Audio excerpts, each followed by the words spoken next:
दोस्तों नमस्कार और आप देख रहे हैं न्यूज़ बकेट। न्यूज़ बकेट में आपका स्वागत है। लगभग 2 महीने पहले बीएचयू में हुए घटना को लेकर पूरा बनारस शर्मसार था, लेकिन जिस तरीके से महामना की बगिया शर्मसार हुई उसके बाद से वो अपराधी पकड़े गए। पकड़ने के बाद आज वो एनएसयूआई के छात्रों ने उनका पुतला फूंका है। ये बताइए कि किस तरीके से आप लोग विरोध कर रहे हैं, क्या कुछ कहेंगे इसके लिए?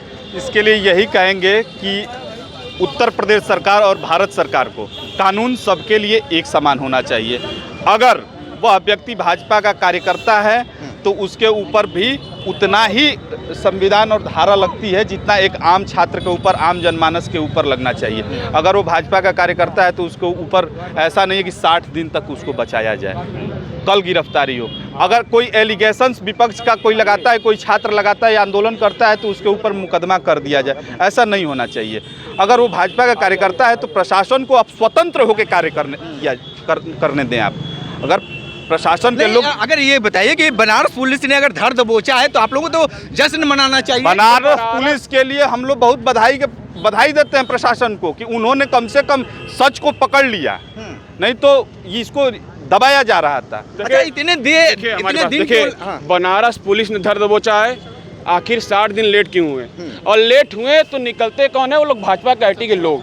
और साथ ही साथ देखा जाए हमारे देश के, हमारे प्रदेश के मुख्यमंत्री, माननीय मुख्यमंत्री जी, जब कोई ऐसा दुष्कर्म उनके क्षेत्र में होता है तो उनके घर पे बुलडोजर चलाता है। हमारी मांग यही है कि वो जो 3 लोग थे उनके ऊपर बुलडोजर चलाया जाए। साथ ही साथ हमारे प्रदेश के नेता, हमारे नेता अजय राय जी जब एक बयान देते हैं, कहीं ना कहीं विद्यार्थी परिषद के लोग इसमें शामिल थे तो विद्यार्थी परिषद द्वारा उनके ऊपर मानहानि का केस किया जाता है।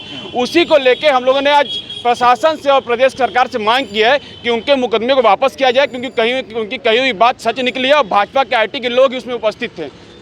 योगी सरकार लगातार ये कहती है कि हमारे राज्य में जितने बलात्कारी हैं, माफिया हैं, देश प्रदेश छोड़कर भाग गए हैं। आपको नहीं लगता है कि सब चीज़ सही चल रहा है? देखिए, इनके राज्य में मुख्यमंत्री जी कहते हैं कि इनके राज्य में सारे बलात्कारी भाग चुके हैं और सही में सारे बलात्कारी भाग चुके हैं, पर कहीं ना कहीं इन्हीं के लोग बलात्कारी निकल रहे हैं, इन्हीं के लोग अपराधी निकल रहे हैं। आप टोनी मिश्रा को देख लीजिए, आशीष मिश्रा को देख लीजिए, किसानों को रन दिया। आप ये जो 3 छात्र निकले हैं वो बीजेपी के हैं, बीजेपी का IT सेल, महानगर IT सेल संभालते हैं, वो बीजेपी के हैं। वही लोग इस छेड़खानी में उपयुक्त थे, उन्हीं लोग का चेहरा आया है। तो कहीं ना कहीं भाजपा के लोग गुंडा पैदा कर रहे हैं, गुंडा हो जा रहे हैं। अब जिस तरीके से अब सरकार से क्या उपेक्षा करते हैं और यहाँ की जो कानून व्यवस्था से क्या उम्मीद? देखिए, कानून व्यवस्था को बधाई देना चाहूँगा, पुलिस प्रशासन को बधाई देना चाहूँगा कि थोड़ा लेट हुआ, देर हुई पर सवेर हुई और कहीं ना कहीं वो अपराधी पकड़े जा चुके हैं। उनके ऊपर सख्त से सख्त कार्रवाई की जाए और जो मुकदमा उन लड़कियों के ऊपर लगाया गया था जो धरना प्रदर्शन में उपस्थित थी, वो मुकदमा को वापस लिया जाए। हमारे नेता अजय राय जी का मुकदमा वापस लिया जाए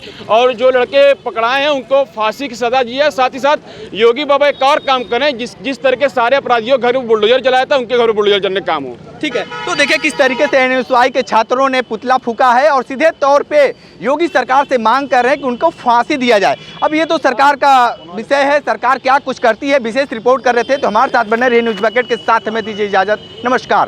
पेश है न्यूज़ बकेट हिंदी मासिक पत्रिका। पढ़ें इस महीने की पूरी खबर विस्तार से हमारे न्यूज़ बकेट की मैगजीन में। हमारी ई-मैगजीन को मुफ्त में पढ़ने के लिए अभी लॉगिन करें www.newsbucket.in पर। इसके अलावा रोज की ताज़ा खबरों के लिए हमारे YouTube चैनल को तुरंत सब्सक्राइब करें।